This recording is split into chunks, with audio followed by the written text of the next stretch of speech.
Hello साथियों, एक और नए वीडियो में आप सभी का स्वागत है। अपन बात कर रहे थे पटवार 2025 से संबंधित राजस्थान का मध्यकालीन इतिहास, जिसमें से चौहान राजवंश अपन देख रहे थे। चौहान राजवंश के अंदर से आज ये लास्ट क्लास होने वाली है, जिसके बाद में चौहान राजवंश है वो वाला टॉपिक अपना यहाँ पर समाप्त हो जाएगा। फिर अपन नेक्स्ट स्टार्ट करेंगे, जिसमें से गुजर प्रतिहार देखेंगे गाइज। बात की जाए सिरोही के चौहान राजवंश के अंदर से, तो सिरोही के चौहान वंश का जो संस्थापक माना जाता है उसका नाम याद रखना, नाम था उसका राव लुम्भा। क्या था?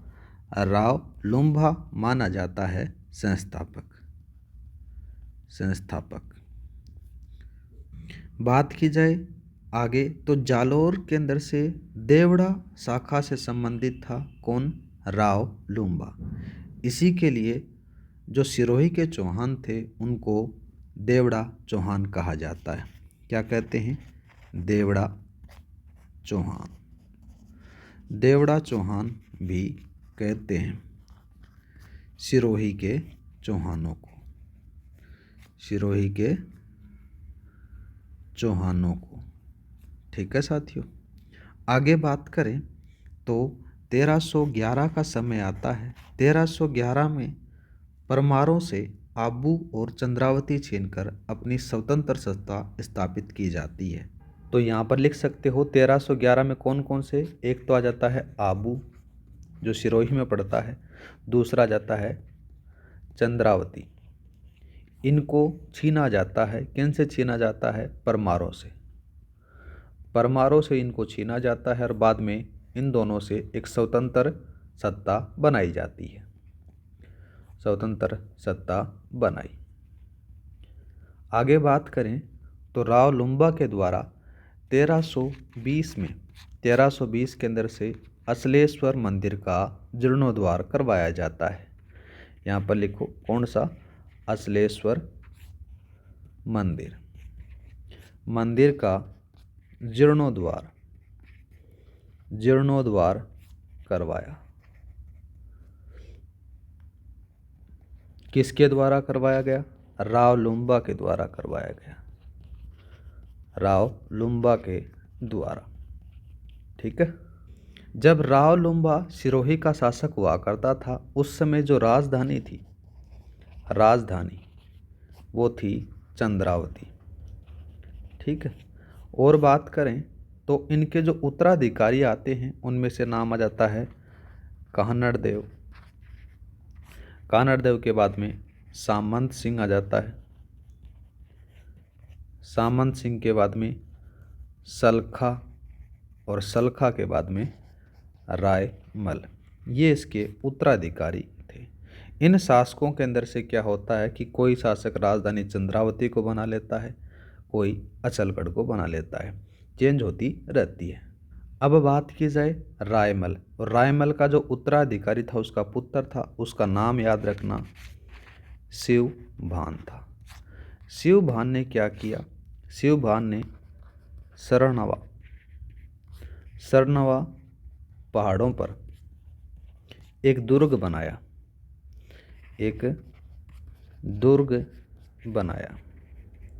कब बनाया? 1405 में। 1405 के अंदर से सरनवा के पहाड़ों के ऊपर एक दुर्ग बनाया जाता है शिवभान के द्वारा। और शिवभान कौन था? ये रायमल का बेटा हुआ करता था। इसने क्या किया? यहाँ पर शिवपुरी नगर बसाया। किसके द्वारा बसाया जाता है? शिवभान के द्वारा बसाया जाता है। और इस शिवपुरी को नई राजधानी बनाई। किसके द्वारा बनाई जाती है? शिवभान के द्वारा बनाई जाती है। पहले बात करें तो या तो चंद्रावती होती थी या फिर अचलगढ़, इन्हीं पर सीमित था। लेकिन शिवभान के द्वारा एक तीसरी नई राजधानी बनाई जाती है जो सिरोही की थी, जिसका नाम था, क्या था? शिवपुरी। ठीक है। अब क्या होता है? शिवभान का उत्तराधिकारी बनता है। इसका उत्तराधिकारी कौन था? उसका भी नाम जरूर याद रखना। नाम आ जाता है सहसमल। ये सहसमल शिवभान का उत्तराधिकारी था। ये 1425 के अंदर, कब? 1425 के अंदर से सिरोही बसाकर उसको राजधानी बनाता है। तो या फिर ये सीधी सी बात ये लिख सकते हो, सहसमल के द्वारा सिरोही को बसाया गया, सिरोही को बसाया गया, बसाया गया। अब क्या होता है कि गाइज जो सहसमल है, सहसमल और राणा कुंभा है ना, इन दोनों के मध्य जो सीमा को लेकर लड़ाई होती रहती है। बाद में क्या करता है, राणा कुंभा के द्वारा, राणा कुंभा के द्वारा सहसमल को हरा दिया जाता है, सहसमल को हरा दिया। हराने के बाद में क्या करता है, राणा कुंभा है ना, इस उपलक्ष्य के अंदर से अचलगढ़ दुर्ग का निर्माण करवाता है। कौन सा, अचलगढ़, अचलगढ़ दुर्ग बनाया। किसके द्वारा बनाया जाता है, ये राणा कुंभा के द्वारा बनाया जाता है। अब क्या होता है, सहसमल तो हार जाता है, सहसमल के बाद में उसका उत्तराधिकारी बनता है, उत्तराधिकारी। उस उत्तराधिकारी का नाम आ जाता है क्या, लाखा, लाखा बनता है, जो 1451 से स्टार्ट होकर 1483 तक यहाँ पर राज करता है। उसने क्या किया, यहाँ पर मेवाड़ का शासक हुआ करता था, उद्दा के शासनकाल के अंदर से जो आबू था ना, उसको वापस जीत लेता है। इधर मेवाड़ पड़ता है और मेवाड़ का शासक था उदा, और यहाँ से जो हिस्सा था कौन सा, यहाँ पर बात करें अपन आबू, इस आबू को क्या करता है, राणा लाखा पुनः प्राप्त कर लेता है, कर लेता है। ठीक है साथियों, राणा लाखा के द्वारा कुछ कार्य करवाए जाते हैं। उन कार्यों के बारे में बात करें तो ये क्या करता है, पावागढ़, पावागढ़ से कालिका माता, कालिका माता की मूर्ति मंगवाता है। ठीक है, पावागढ़ से कालिका माता की मूर्ति मंगाता है और इस मूर्ति को वो कहाँ पर, सिरोही में स्थापित करवाता है। और स्थापित करवाने के बाद में बात करें तो लाखेलाव तालाब का निर्माण करवाता है। यहाँ पर लिखो, लाखेलाव तालाब बनाया। किसके द्वारा बनाया जाता है, ये राणा लाखा के द्वारा ही बनाया जाता है। अब लाखा के बारे में बात करें तो लाखा का जो उत्तराधिकारी बनता है, उत्तराधिकारी, इस राणा या फिर लाखा का जो उत्तराधिकारी बनेगा उसका नाम है, क्या लिखोगे यहाँ पर, जगमाल बनता है। जगमाल के शासनकाल के बारे में बात करें तो 1400 कितना चलता है, 1483 से स्टार्ट होता है, 1483 से 1523 तक। अब आगे बात करें जगमाल के बारे में तो जगमाल क्या है, थोड़ा सा महत्वाकांक्षी शासक हुआ करता था। इसने क्या किया, 1474 की बात है ना, हाँ 1474 के अंदर से क्या होता है, बहलोल लोधी के मेवाड़ आक्रमण के समय उसने महाराणा रायमल का साथ दिया। रायमल कौन था, ये याद रखना, ये मेवाड़ का शासक था। इस मेवाड़ के शासक ने क्या किया, उससे प्रसन्न हो जाता है, किससे, जो जगमाल है उससे प्रसन्न हो जाता है। प्रसन्न होने के बाद में जगमाल का जो विवाह करवाता है, जो रायमल है, वो अपनी पुत्री आनंदाबाई से करवा देता है। 1474 के बाद में बात करें तो यहाँ पर लिखो, विवाह के बारे में बात करते हैं। विवाह किस किस से होता है, देखो उस पुत्री का नाम आ जाता है आनंदा, आनंदाबाई। ये आनंदाबाई है, ये पुत्री किसकी थी, इस पुत्री के बारे में याद रखना, ये आ जाती है रायमल की। किसकी है, रायमल। और रायमल है मेवाड़ का शासक, और ये पत्नी किसकी होती है, विवाह किससे होता है, ये जगमाल से होता है। किससे होता है, जगमाल से। ये जगमाल धीरे धीरे अपनी शक्ति को बढ़ाने लग जाता है। इधर बात करें जालौर, जालौर का एक शासक हुआ करता था, उसका नाम था मलिक मजीद खां। क्या लिखा, मलिक मजीद खां। इस मलिक मजीद खां को क्या करवा देता है, हरा देता है। कौन हराता है, हरा देता है। कौन है? जगमाल हरा देता है। और जगमाल उससे क्या करता है? कर वसूल करता है कि भाई तू मेरे को कर दे दिया कर।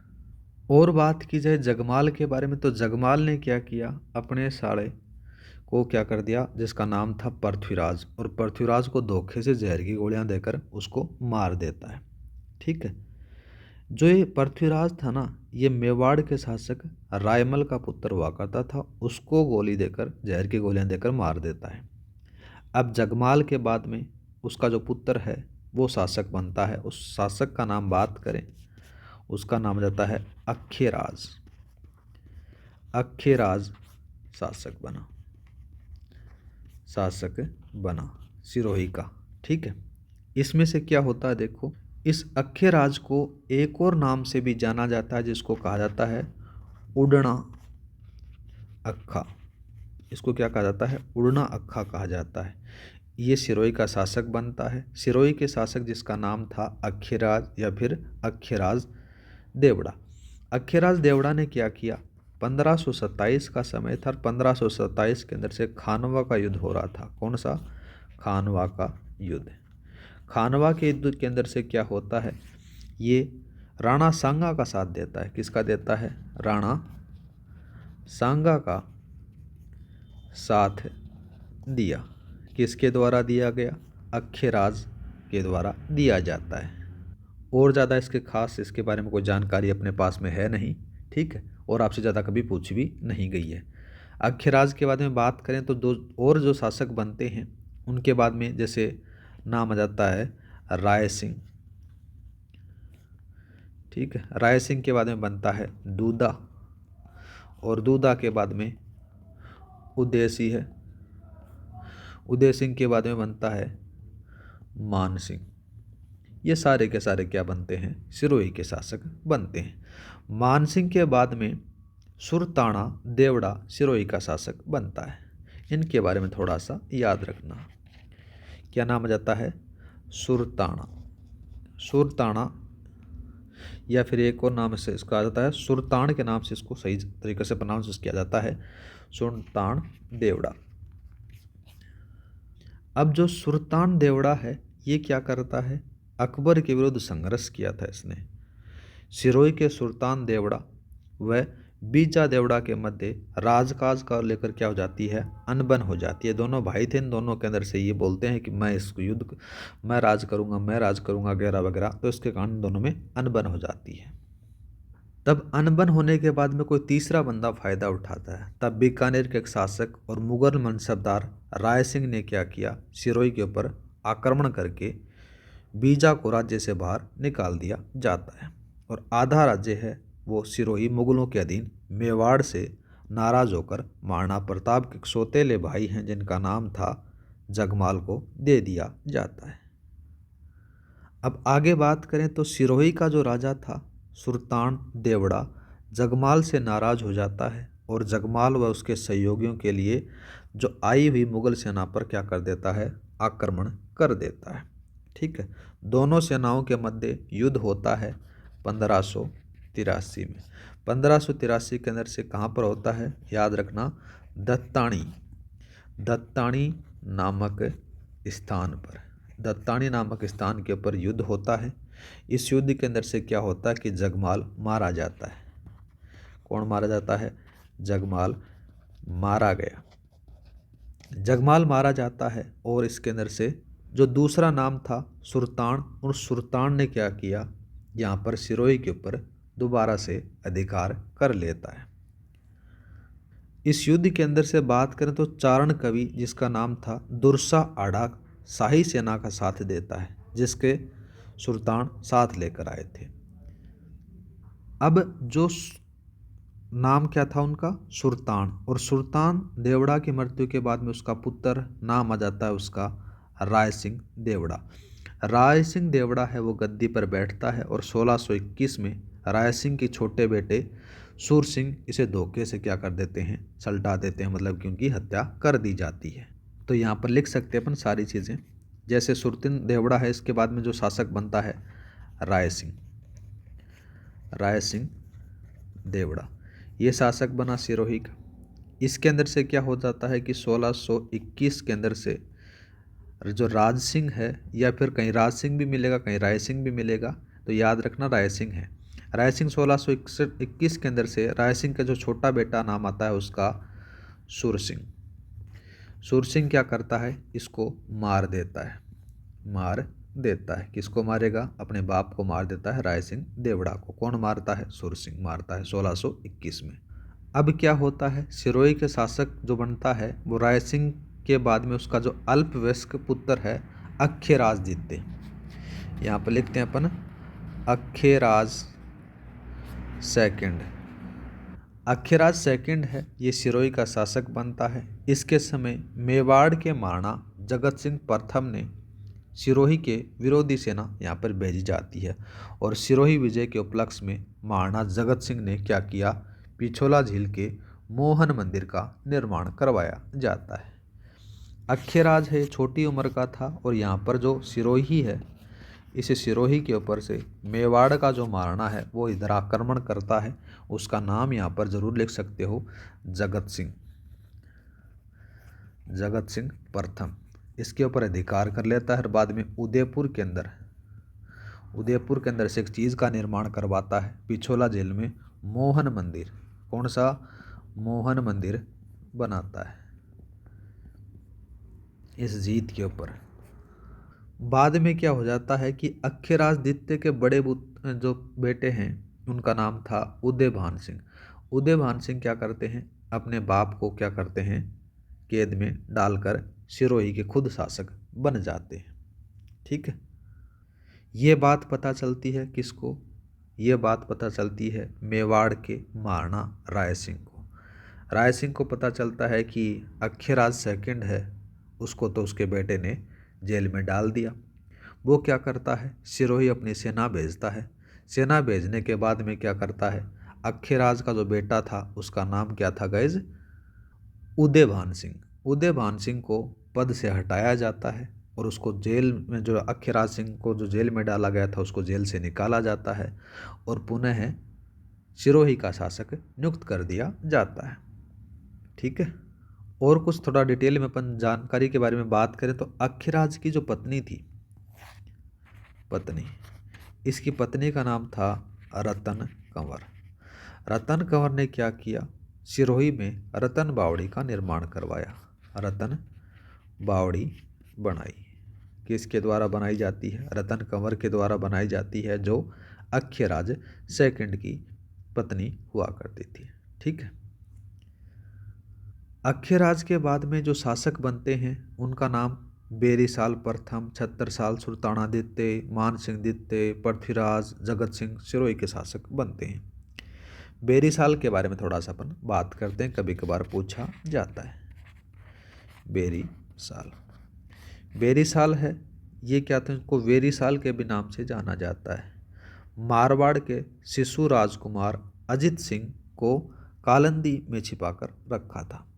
ठीक है, और बात की जाए तो मानसिंह के शासनकाल के अंदर से जो सिरोही में जो तलवार बना करती थी ना, वो बहुत बड़ी फेमस मानी जाती थी।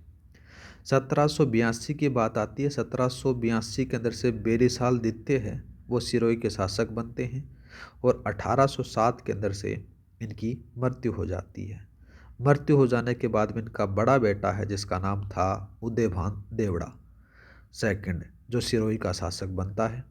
उदयभान के बाद में सिरोही का दूसरा शासक बनता है जिसका नाम था शिव सिंह, सिरोही का शासक बनता है।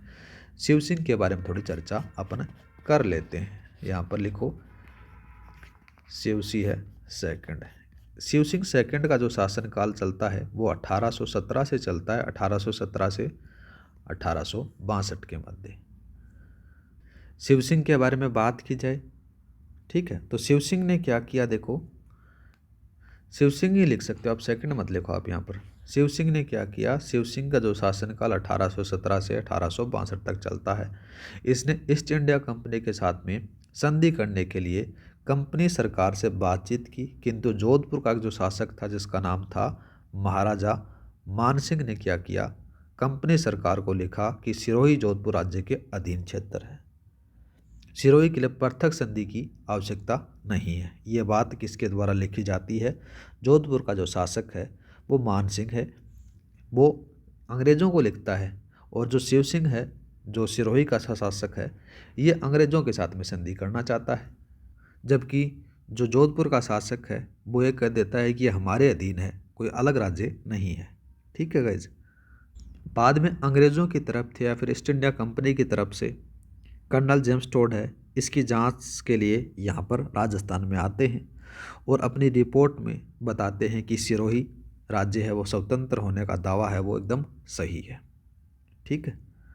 और बाद में जो कंपनी ने, सरकार ने जो सिरोही पर राज्य, जो जोधपुर राज्य के अंदर से दावे किए थे, उस दावों को क्या कर देता है? खारिज कर दिया जाता है।